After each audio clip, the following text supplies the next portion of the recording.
Tagadosh Boker or Mishna Yomi Masechet Sanhedrin Perek Zayin, chapter 7, Mishnah Daled and Hey, Mishnah 4 and 5. Eluen Aniskalim. So these are the people that they get sekila. So we already explained how to do sekila, the throwing off of the building. If they survive the throwing off of the building, so then again it's going to be done by the Edim. Then afterwards they would throw one heavy stone on his heart. If he dies and fine, and if he survives that, then everyone else will come with a stoning. So who are the people that get stoning? Habala em.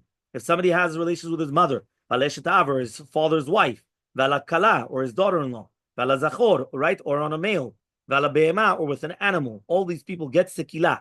Vaisha, a woman, Shemivayat Beema, that brings an animal onto her. Gadef, and somebody that blesses Hashem, obviously it's the opposite. However, somebody that does avodah zarah, he gives the child to the molech. Bal ovi deoni, one who practices ovi deoni. Again, this is the bringing up of the spirits of the dead. Somebody that's going to be B'chalel Shabbat. Somebody that curses his father and his mother. Somebody that has relations with a betrothed girl. That means that she didn't get fully married yet. Somebody that persuades another to do avodah zarah or corrupts other people to do avodah zarah. Somebody that does sorcery. Okay. Somebody that has relations with his mother, right? So technically speaking, right? He actually gets two different avirot because it's also his mother and it's also his father's wife. It's only because of the M. It's only because of his mother. Okay. Right. So here, both of them were the same anyway. Rabbi Yehuda learns from Pasuk that one who has the relation with his mother is an offering only for that sin. Here we're talking about b'shogeg. So since we're talking about b'shogeg, you're bringing a korban, and he's not actually going to be killed. So he says, okay, but how many korbanot does he have to bring? Does he bring two korbanot because it's also his mother and also the father's wife, or does he only bring one because it's his mother? So here you have the machloket. Okay. Habal eshet av. If somebody's going to come and have relations with his father's wife, right, the wife of the father. 1 second, but she's also a married woman. So it's two, right? So again, you have to bring two of them, right? One of them because she's an Eshetish, she's a married woman, another one because it's the father's wife, right? By the way, it doesn't matter whether it's going to be during the father's lifetime or after death. It doesn't matter whether it's actually married or before marriage, but it's erusin. Okay? That means it's all the same halachot, basically. Okay? Next, abal kalato. If somebody comes and he has relations with his daughter-in-law, again, it's the daughter-in-law plus it's Eshetish. She's a married woman. Okay? Whether it's going to be during the son's lifetime or after that. Doesn't matter whether it's Erusin or Nisuin. Somebody has relations with a male or with an animal. Or a woman that brings upon herself the Bema. He says, 1 second. The human being sinned. So what are you going to do with the Bema? What did the animal do? But since the takala came through this animal, therefore they say that the animal is also going to be stoned. Another explanation. They're going to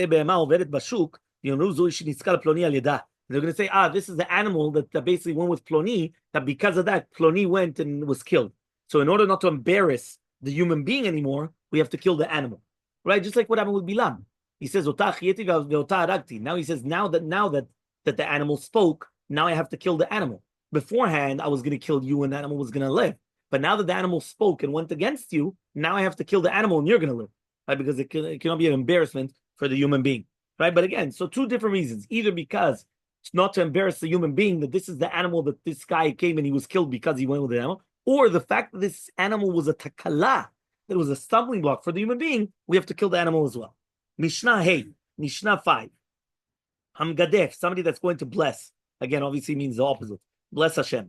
Eno chayavat shefareshet Hashem. He's not liable until he actually says the name of Hashem. Meaning, if he just heard someone else saying the name of Hashem and then he made a curse, it's not enough. He has to himself say the name of Hashem, and then he gets a sikila.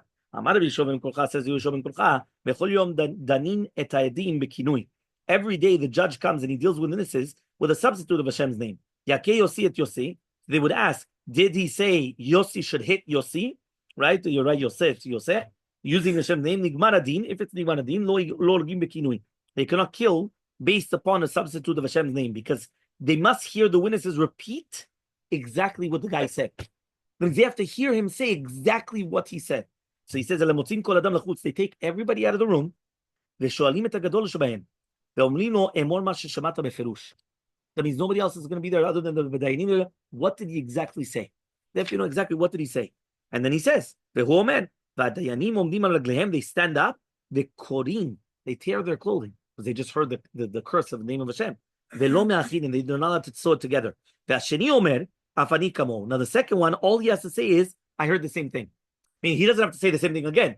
The first one, I actually say it, the Gadol Shemayim. He has to actually say it. The second one, I heard the same thing.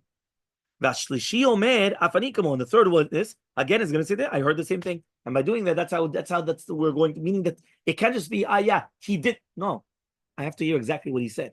So we have to hear it. They get up, they tear the clothing, they do, and then they're able to come. Yeah, then they actually come and they kill.